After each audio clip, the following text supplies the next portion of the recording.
Hello everyone, सत श्री अकाल सारिਆਂ ਨੂੰ। ਤੁਹਾਡਾ ਬਹੁਤ-ਬਹੁਤ ਸਵਾਗਤ ਹੈ ਅੱਜ ਦੀ ਕਲਾਸ 'ਚ। ਆਪਾਂ ਕਰ ਰਹੇ ਹਾਂ 4th ਕਲਾਸ ਦੀ ਬੁੱਕ ਮਾਈ ਵਰਲਡ ਤੇ ਸ਼ੁਰੂ ਕਰਨ ਜਾ ਰਹੇ ਹਾਂ ਉਹਦਾ 20th lesson know your currency, ਯਾਨੀ ਆਪਣੀ ਮੁਦਰਾ ਨੂੰ ਪਛਾਣੋ। ਆਪਣੇ ਦੇਸ਼ ਦੇ ਵਿੱਚ ਜਿਹੜੇ ਪੈਸੇ ਯੂਜ਼ ਕੀਤੇ ਜਾਂਦੇ ਨੇ ਉਹਨਾਂ ਦੀ ਪਛਾਣ ਹੋਣੀ ਚਾਹੀਦੀ ਹੈ। Preeti has collected some coins and currency notes and now she is arranging them in a sequence. Preeti ਨੇ ਕੁਝ ਸਿੱਕੇ ਤੇ ਕਰੰਸੀ ਦੇ ਨੋਟ ਇਕੱਠੇ ਕੀਤੇ ਨੇ ਤੇ ਹੁਣ ਉਹ ਉਹਨਾਂ ਨੂੰ ਇੱਕ ਕ੍ਰਮ ਦੇ ਵਿੱਚ ਲਾ ਰਹੀ ਹੈ। Then she will arrange these coins in an album. ਤੇ ਫਿਰ ਉਹ ਇਹਨਾਂ ਨੂੰ ਇੱਕ ਐਲਬਮ ਦੇ ਵਿੱਚ ਲਾਏਗੀ। Many of these notes and coins are given to her by her cousin Mandeep. ਤੇ ਇਹਨਾਂ ਵਿੱਚੋਂ ਬਹੁਤ ਸਾਰੇ ਨੋਟ ਉਸਨੂੰ ਉਸਦੀ ਭੈਣ ਨੇ ਦਿੱਤੇ ਨੇ ਜਿਹਦਾ ਨਾਂ ਹੈਗਾ Mandeep. Let us see how she has arranged these notes in her album. ਤੇ ਆਓ ਦੇਖਦੇ ਹਾਂ ਵੀ ਉਸਨੇ ਇਹਨਾਂ ਨੋਟਸ ਨੂੰ ਕਿਵੇਂ ਆਪਣੀ ਐਲਬਮ ਦੇ ਵਿੱਚ ਲਾਇਆ। ਇਹ ਹੈਗੇ ਨੇ ਨੋਟ। ਹੁਣ ਜੇ ਤੁਸੀਂ ਧਿਆਨ ਨਾਲ ਦੇਖੋ, ਇੱਕ 100 ਰੁਪਏ ਦਾ ਨੋਟ ਭਾਰਤੀ ਨੋਟ ਹੈਗਾ, ਦੂਜਾ ਨੋਟ ਜਿਹੜਾ ਹੈਗਾ 5 ਰੁਪਏ ਦਾ ਤੇ ਇਹ ਜਿਹੜਾ ਹੈਗਾ 10 ਰੁਪਏ ਦਾ। ਬਾਕੀ ਸਾਰੇ ਬਾਹਰ ਦੇ ਦੇਸ਼ਾਂ ਦੇ ਨੋਟ ਹੈਗੇ ਨੇ। ਇੱਥੇ ਲਿਖਿਆ look at the notes carefully. ਨੋਟਾਂ ਨੂੰ ਧਿਆਨ ਨਾਲ ਦੇਖੋ। Which out of these are part of Indian currency? ਤੇ ਇਹਨਾਂ ਵਿੱਚੋਂ ਕਿਹੜੇ ਭਾਰਤੀ ਮੁਦਰਾ ਦਾ ਹਿੱਸਾ ਹੈਗੇ ਨੇ। Try to find out which notes are of which country. ਤੇ ਪਛਾਣਨ ਦੀ ਕੋਸ਼ਿਸ਼ ਕਰੋ ਕਿ ਕਿਹੜੇ ਨੋਟ ਕਿਹੜੇ ਦੇਸ਼ ਦੇ ਹੈਗੇ ਨੇ। ਮੈਂ ਇੱਥੇ ਲਿਖਿਆ ਸਿਰਫ 10, 5 ਤੇ 100 ਦਾ ਜਿਹੜਾ ਨੋਟ ਹੈਗਾ ਉਹ ਭਾਰਤ ਦਾ ਹੈਗਾ, ਬਾਕੀ ਦੂਜੇ ਦੇਸ਼ਾਂ ਦੇ ਹੈਗੇ ਨੇ। ਤੁਸੀਂ ਜੇ ਚਾਹੋ ਤਾਂ ਪਛਾਣ ਕਰ ਸਕਦੇ ਹੋ ਵੀ ਕਿਹੜੇ ਦੇਸ਼ ਦੇ ਹੈਗੇ ਨੇ। Mandeep feels that it will be better for Preeti to arrange Indian currency and foreign currency separately. Mandeep ਨੂੰ ਲੱਗਦਾ ਹੈ ਵੀ ਪ੍ਰੀਤੀ ਲਈ ਇਹ ਬਿਹਤਰ ਹੋਵੇਗਾ ਜੇ ਉਹ ਭਾਰਤ ਦੇ ਜਿਹੜੇ ਨੋਟ ਹੈਗੇ ਉਹ ਵੱਖ ਲਾਏ ਤੇ ਬਾਹਰ ਦੇ ਦੇਸ਼ਾਂ ਦੇ ਵੱਖ note ਚਿਪਕਾਏ। Can you help Preeti in identifying Indian and foreign currency? ਕੀ ਤੁਸੀਂ ਪ੍ਰੀਤੀ ਦੀ ਮਦਦ ਕਰ ਸਕਦੇ ਹੋ ਇਸ ਕੰਮ ਦੇ ਵਿੱਚ, ਭਾਰਤੀ ਨੋਟ ਵੱਖ ਕਰਨ ਤੇ ਬਾਹਰ ਦੇ ਦੇਸ਼ਾਂ ਦੇ ਨੋਟ ਨੂੰ ਵੱਖ ਕਰਨ ਦੇ ਲਈ।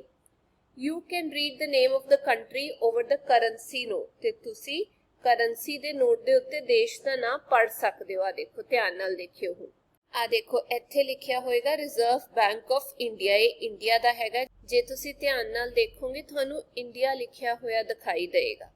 ਅੱਗੇ ਚੱਲਦੇ ਹਾਂ।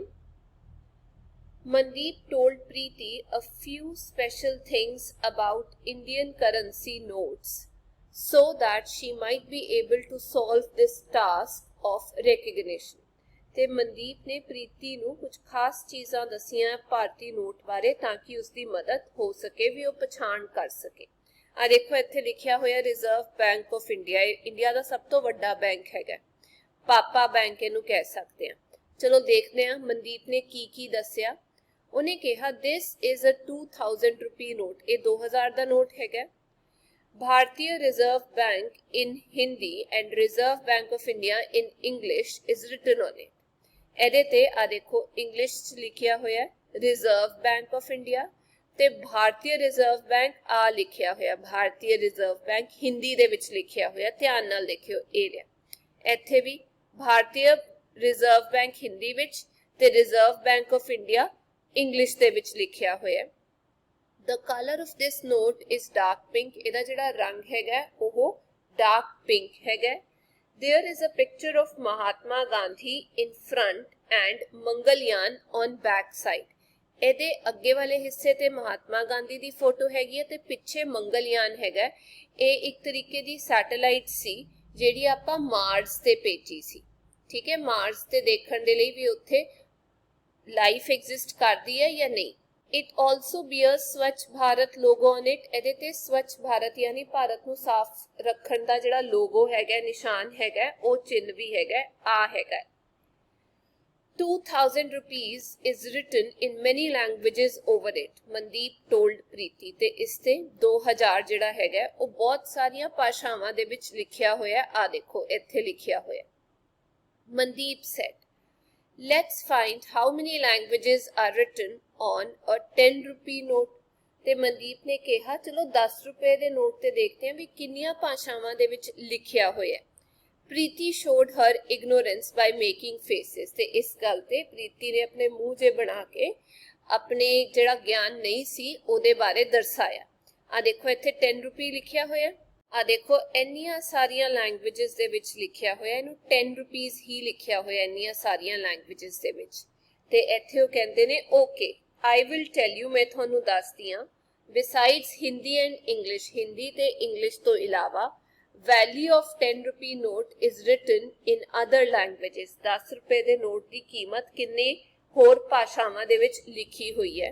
So 17 languages are written on a 10 rupee note ਤੇ ਇਸ ਦੇ ਵਿੱਚ 17 languages ਦਾ ਵਰਤੋਂ ਕੀਤੀ ਗਈ ਹੈ। How many languages can you read out of these? ਤੁਸੀਂ ਇਹਨਾਂ ਵਿੱਚੋਂ ਕਿੰਨੀਆਂ ਭਾਸ਼ਾਵਾਂ ਪੜ੍ਹ ਸਕਦੇ ਹੋ? ਮਨਦੀਪ asked, ਇੱਥੇ P ਕੈਪੀਟਲ ਆਏਗਾ ਪ੍ਰੀਤੀ ਸਮਾਈਲਿੰਗਲੀ, ਤੇ ਮਨਦੀਪ ਨੇ ਇਹ ਗੱਲ ਪ੍ਰੀਤੀ ਨੂੰ ਪੁੱਛੀ ਵੀ ਤੁਸੀਂ ਕਿੰਨੀਆਂ ਭਾਸ਼ਾਵਾਂ ਪੜ੍ਹ ਸਕਦੇ ਹੋ ਮੁਸਕਰਾਉਂਦੇ ਹੋਏ। ਅੱਗੇ a picture of 500 rupee note is given below। 500 ਰੁਪਏ ਦਾ ਜਿਹੜਾ ਨੋਟ ਹੈਗਾ ਉਹਦੀ ਵੀ ਤਸਵੀਰ ਥੱਲੇ ਦਿੱਤੀ ਹੋਈ ਹੈ। observe and answer the following question। ਇਸ ਨੂੰ ਧਿਆਨ ਨਾਲ ਦੇਖੋ ਤੇ ਹੇਠ ਲਿਖੇ ਸਵਾਲਾਂ ਦੇ ਜਵਾਬ ਦਿਓ। ਪਹਿਲਾ, how many languages are written on a 500 rupee note? ਇਹਦੇ ਤੇ ਕਿੰਨੀਆਂ ਭਾਸ਼ਾਵਾਂ ਲਿਖੀਆਂ ਹੋਈਆਂ ਨੇ? 17 languages ਲਿਖੀਆਂ ਹੋਈਆਂ ਨੇ। ਇਹ ਜਿਹੜਾ 17 ਨੰਬਰ ਹੈਗਾ ਇਹ ਹਿੰਦੀ ਤੇ ਇੰਗਲਿਸ਼ ਨੂੰ ਮਿਲਾ ਕੇ ਹੈਗਾ, ਜੇ ਉਹ ਕੱਢ ਦਿਓ ਤਾਂ 15 ਰਹਿ ਜਾਂਦੀਆਂ ਨੇ। Picture of which historical monument is printed on a 500 rupee note? 500 ਦੇ ਨੋਟ ਦੇ ਉੱਤੇ ਕਿਹੜੀ ਇਤਿਹਾਸਕ ਇਮਾਰਤ ਦੀ ਤਸਵੀਰ ਲਾਈ ਹੋਈ ਹੈ? ਇਹ ਹੈਗਾ ਰੈੱਡ ਫੋਰਟ। ਅੱਗੇ ਚੱਲਦੇ ਹਾਂ। Preeti, do you know that like notes, coins are also a part of currency? Preeti, ਕੀ ਤੁਸੀਂ ਜਾਣਦੇ ਹੋ ਵੀ ਜਿਵੇਂ ਨੋਟ ਸਾਡੀ ਕਰੰਸੀ ਦਾ, ਮੁਦਰਾ ਦਾ ਹਿੱਸਾ ਹੈਗੇ, ਉਵੇਂ ਹੀ ਸਿੱਕੇ ਵੀ ਹੁੰਦੇ ਨੇ। There is a great importance of coins in our daily life। ਤੇ ਇਹਨਾਂ ਦੀ ਸਾਡੀ ਜ਼ਿੰਦਗੀ ਵਿੱਚ ਬਹੁਤ ਮਹੱਤਤਾ ਹੈਗੀ ਹੈ। These are also known as mini currency ਤੇ ਇਹਨੂੰ ਆਪਾਂ ਮਿਨੀ ਕਰੰਸੀ ਵੀ ਕਹਿੰਦੇ ਆ। Asked ਮਨਦੀਪ, ਮਨਦੀਪ ਨੇ ਪੁੱਛਿਆ ਪ੍ਰੀਤੀ ਨੂੰ ਵੀ ਤੁਹਾਨੂੰ ਪਤਾ ਹੈ? ਆ ਦੇਖੋ ਹੁਣ ਇੱਥੇ ਸਿੱਕੇ ਬਣਾਏ ਹੋਏ ਨੇ, ਤੁਸੀਂ ਦੇਖ ਰਹੇ ਹੋ 50 ਪੈਸੇ ਦਾ ਹੈਗਾ, ਇਹ 1 ਰੁਪੀ, 2 ਰੁਪੀਜ਼, 5, 10 ਦਾ, ਤੇ ਇਹ ਉਹਨਾਂ ਦੀ ਪਿਛਲੀ ਸਾਈਡ ਹੈਗੀ ਹੈ। ਥਰਡ ਕੁਐਸਚਨ ਦੇ ਵਿੱਚ ਪੁੱਛਿਆ ਹੈ out of the above coins how money coins can you identify? ਇਹਨਾਂ ਸਿੱਕਿਆਂ ਵਿੱਚੋਂ ਤੁਸੀਂ ਕਿੰਨੇ ਸਿੱਕੇ ਪਛਾਣ ਸਕਦੇ ਹੋ? I can identify all the coins, ਮੈਂ ਤਾਂ ਸਾਰੇ ਪਛਾਣ ਲਏ। Fourth question, what is marked on these coins besides their price? ਇਹਨਾਂ ਦੀ ਰਕਮ ਦੇ ਇਲਾਵਾ ਇਹਦੇ ਤੇ ਕੀ ਲਿਖਿਆ ਹੋਇਆ? Sign of mint ਵੀ ਇਹ ਕਿੱਥੇ ਬਣਾਏ ਗਏ ਨੇ ਉਹਦਾ ਨਿਸ਼ਾਨ ਹੁੰਦਾ ਹੈ। Year of manufacturing ਇਹ ਕਦ ਬਣਾਏ ਗਏ ਨੇ ਉਹ ਵੀ ਲਿਖਿਆ ਹੁੰਦਾ ਹੈ ਹਰ ਸਿੱਕੇ ਦਾ, ਤੁਸੀਂ ਦੇਖ ਸਕਦੇ ਹੋ। ਭਾਰਤ, ਇੰਡੀਆ, 3 ਲਾਇਨ ਆਈਡਲ ਜਿਹੜਾ ਆਪਣਾ 3 ਲਾਇਨ ਦਾ ਇਹ ਅਸ਼ੋਕਾ ਚਿੰਨ ਹੈਗਾ ਉਹ ਵੀ ਬਣਾਇਆ ਹੋਇਆ, ਭਾਰਤ ਵੀ ਲਿਖਿਆ ਹੋਇਆ, ਇੰਡੀਆ ਵੀ ਲਿਖਿਆ ਹੋਇਆ, ਇੱਥੇ ਕੌਮਾ ਹੈਗਾ। Are marked on the coins, ਇਹ ਜਿਹੜਾ ਬਣਾਇਆ ਹੋਇਆ ਇਹਨੂੰ ਐਕਚੁਅਲੀ ਕਿਹਾ ਜਾਂਦਾ ਹੈ ਅਸ਼ੋਕਾ ਪਿਲਰ। ਇਹ ਕਾਪੀ ਕੀਤਾ ਗਿਆ, ਅਸੀਂ ਲਿਆ ਹੈਗਾ, ਇਹ ਉੱਤਰ ਪ੍ਰਦੇਸ਼ ਦੇ ਵਿੱਚ ਇੱਕ ਥਾਂ ਹੈਗੀ ਹੈ ਸਾਰਨਾਥ, ਵਾਰਾਣਸੀ, ਉੱਥੇ ਬਣਾਇਆ ਹੋਇਆ ਹੈ ਤੇ ਅਸੀਂ ਉੱਥੋਂ ਲੈ ਕੇ ਇੱਥੇ ਬਣਾਇਆ। ਇਹਦੇ ਵਿੱਚ 4 ਇਹ ਲਾਈਨਸ ਹੈਗੇ ਨੇ ਜਿਹੜੇ ਸਿਰ ਤੋਂ ਸਿਰ ਖੜੇ ਨੇ, ਇੱਕ ਸਾਹਮਣੇ ਦਿਖਾਈ ਦੇ ਰਿਹਾ, ਇੱਕ ਇਸ ਸਾਈਡ, ਇੱਕ ਇੱਧਰ ਤੇ ਇੱਕ ਇਹਦੇ ਪਿੱਛੇ ਬਣਿਆ ਹੋਇਆ ਤੇ ਇਹਦੇ ਥੱਲੇ ਇਹ ਜਿਹੜਾ ਹੈਗਾ ਹਿੱਸਾ ਇਹਦੇ ਤੇ ਬਹੁਤ ਸਾਰੇ ਜਾਨਵਰ ਬਣੇ ਹੋਏ ਨੇ। ਠੀਕ ਹੈ, ਇਹ ਗੱਲ ਤੁਸੀਂ ਧਿਆਨ ਵਿੱਚ ਰੱਖਿਓ। ਘੋੜਾ ਬਣਿਆ ਹੋਇਆ ਥੱਲੇ ਜਿਹੜਾ ਦਿਖਾਈ ਨਹੀਂ ਦਿੰਦਾ, ਹਾਥੀ ਵੀ ਬਣਿਆ ਹੋਇਆ ਥੱਲੇ। ਠੀਕ ਹੈ, ਹੁਣ ਆਪਾਂ ਅੱਗੇ ਚੱਲਦੇ ਹਾਂ। Can you see 3 lines on a 5 rupee coin? ਕੀ ਤੁਸੀਂ 3 lines ਦੇਖ ਸਕਦੇ ਹੋ 5 ਰੁਪਏ ਦੇ ਸਿੱਕੇ ਤੇ? This is the national emblem of India। ਇਹ ਭਾਰਤ ਦਾ national emblem ਹੈਗਾ, ਰਾਸ਼ਟਰ ਪ੍ਰਤੀਕ ਹੈਗਾ। It is called ਤ੍ਰਿਮੂਰਤੀ, ਇਹਨੂੰ ਤ੍ਰਿਮੂਰਤੀ ਕਿਹਾ ਜਾਂਦਾ ਤੇ ਮੈਂ ਤੁਹਾਨੂੰ ਦੱਸਿਆ ਵੀ ਇਹ ਕਿੱਥੇ ਹੈਗਾ। Now a special symbol has been designated to the Indian currency। ਤੇ ਹੁਣ ਭਾਰਤੀ ਮੁਦਰਾ ਦੇ ਲਈ ਇੱਕ ਵਿਸ਼ੇਸ਼ ਚਿੰਨ੍ਹ ਵੀ ਦਿੱਤਾ ਗਿਆ ਹੈ, ਇਹ ਬਣਾਇਆ ਹੋਇਆ ਏਦਾਂ ਕਰਕੇ ਇਹ। This symbol is marked on the new notes and coins। ਤੇ ਇਹ ਜਿਹੜਾ ਚਿੰਨ੍ਹ ਹੈਗਾ ਬਣਾਇਆ ਗਿਆ ਹੈ ਨਵੇਂ ਸਿੱਕਿਆਂ ਤੇ ਨੋਟਾਂ ਤੇ। ਆ ਦੇਖੋ, symbol of Indian currency। Like Preeti, many people have the hobby of coin collection. Preeti ਦੇ ਤਰੀਕੇ ਨਾਲ ਕਈ ਲੋਕਾਂ ਨੂੰ ਹੋਰ ਨੂੰ ਵੀ ਸਿੱਕੇ ਇਕੱਠੇ ਕਰਨ ਦਾ ਸ਼ੌਂਕ ਹੈਗਾ। It is called numismatics. ਤੇ ਇਹਨਾਂ ਨੂੰ ਕੀ ਕਿਹਾ ਜਾਂਦਾ ਹੈਗਾ? Numismatics.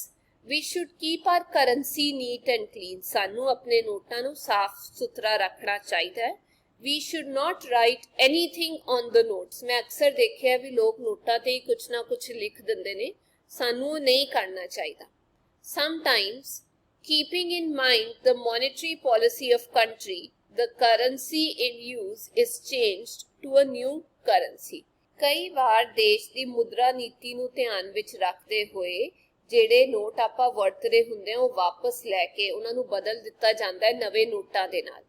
This is called demonetization ਤੇ ਇਸ ਨੂੰ demonetization ਕਿਹਾ ਜਾਂਦਾ ਹੈ। ਇਹ demonetization ਇੰਡੀਆ ਵਿੱਚ ਕਦ ਹੋਈ ਸੀ ਜੇ ਤੁਹਾਨੂੰ ਪਤਾ ਹੋਏ? ਇਹ ਹੋਈ ਸੀ 8 ਨਵੰਬਰ 2016 ਦੇ ਵਿੱਚ। ਅੱਗੇ ਚੱਲਦੇ ਹਾਂ। Look at the currency notes given below. ਇੱਥੇ ਨੋਟ ਦਿੱਤੇ ਹੋਏ ਨੇ, ਧਿਆਨ ਨਾਲ ਦੇਖੋ ਤੇ ਉਹਨਾਂ ਦੀ ਵੈਲਿਊ ਇੱਥੇ ਲਿਖੋ। ਮੈਂ ਇੱਥੇ ਰੁਪੀਸ ਲਿਖਿਆ, ਤੁਸੀਂ ਸਿੰਬਲ ਯੂਜ਼ ਕਰਨਾ ਹੈ ਇਹ ਵਾਲਾ। ਏਦਾਂ ਕਰਕੇ 20 ਰੁਪੀਸ ਦਾ ਨੋਟ ਹੈਗਾ। ਇਹ 2 ਰੁਪਏ ਦਾ ਨੋਟ ਹੈਗਾ। ਇਹ ਜਿਹੜਾ ਹੈਗਾ ਇਹ ਤੁਸੀਂ ਧਿਆਨ ਨਾਲ ਦੇਖੋ 200 ਦਾ ਹੈਗਾ ਤੇ ਥੱਲੇ ਰੁਪੀਸ 50। ਅੱਗੇ ਹੈਗਾ 5th question, whose picture do you see on Indian notes? Indian note ਤੇ ਭਾਰਤੀ ਮੁਦਰਾ ਤੇ ਤੁਸੀਂ ਕਿਹਦੀ ਤਸਵੀਰ ਦੇਖਦੇ ਹੋ? ਇੱਕ ਤਾਂ ਹੁੰਦਾ ਨੈਸ਼ਨਲ ਐਂਬਲਮ ਜੋ ਆਪਾਂ ਹੁਣੇ ਪੜਿਆ ਤੇ ਇੱਕ ਮਹਾਤਮਾ ਗਾਂਧੀ ਦੀ। 6th question, can you see any other number besides price on these notes? ਇਹਨਾਂ ਨੋਟਸ ਤੇ ਜੋ ਇਹਦੀ ਕੀਮਤ ਹੈ ਉਹਦੋਂ ਇਲਾਵਾ ਤੁਸੀਂ ਕੋਈ ਨੰਬਰ ਦੇਖਦੇ ਹੋ? ਆ ਦੇਖੋ ਆ ਲਿਖਿਆ ਹੋਇਆ ਇਹ ਨੰਬਰ, ਠੀਕ ਹੈ। ਆ ਥੱਲੇ ਉਹੀ ਨੰਬਰ ਲਿਖਿਆ ਹੋਇਆ ਜਿਵੇਂ ਇਹ ਲਿਖਿਆ ਹੋਇਆ, ਇੱਥੇ ਵੀ ਆ ਨੰਬਰ ਲਿਖਿਆ ਹੋਇਆ। ਹਰੇਕ ਨੋਟ ਦਾ ਆਪਣਾ ਇੱਕ ਨੰਬਰ ਹੁੰਦਾ। Yes, a serial number is printed on each note. ਹਰੇਕ ਨੋਟ ਤੇ ਨੰਬਰ ਲੱਗਿਆ ਹੁੰਦਾ। Can two notes have identical numbers? ਬਿਲਕੁਲ ਵੀ ਨਹੀਂ। ਦੋ ਨੋਟਾਂ ਦੇ ਇੱਕੋ ਜਿਹੇ ਨੰਬਰ ਹੋ ਸਕਦੇ ਨੇ? ਬਿਲਕੁਲ ਵੀ ਨਹੀਂ। 8th, write down the name of bank written on Indian currency note. India ਦੇ ਜਿਹੜੇ ਨੋਟ ਹੈਗੇ ਨੇ ਕਰੰਸੀ ਨੋਟ, ਉਹਦੇ ਤੇ ਕਿਹੜਾ ਬੈਂਕ ਲਿਖਿਆ ਹੁੰਦਾ? ਕਿਹੜੇ ਬੈਂਕ ਦਾ ਨਾਮ ਲਿਖਿਆ ਹੁੰਦਾ? ਉਹ ਹੁੰਦਾ ਹੈਗਾ ਰਿਜ਼ਰਵ ਬੈਂਕ ਆਫ ਇੰਡੀਆ, ਠੀਕ ਹੈ, ਜਿਹਨੂੰ ਕਿਹਾ ਜਾਂਦਾ ਹੈ ਵੀ ਇਹ ਸਾਰੇ ਬੈਂਕਸ ਦਾ ਪਾਪਾ ਬੈਂਕ ਹੈਗਾ। ਇਹ ਕਿੱਥੇ ਹੈਗਾ? ਇਹ ਹੈਗਾ ਮੁੰਬਈ ਦੇ ਵਿੱਚ। ਤੇ ਇਹ ਸੀ ਅੱਜ ਦੀ ਕਲਾਸ। ਹੁਣ ਆਪਾਂ ਅਗਲੀ ਕਲਾਸ ਦੇ ਵਿੱਚ ਮਿਲਾਂਗੇ। ਤਦ ਤੱਕ ਟੇਕ ਕੇਅਰ, ਬਾਏ ਬਾਏ।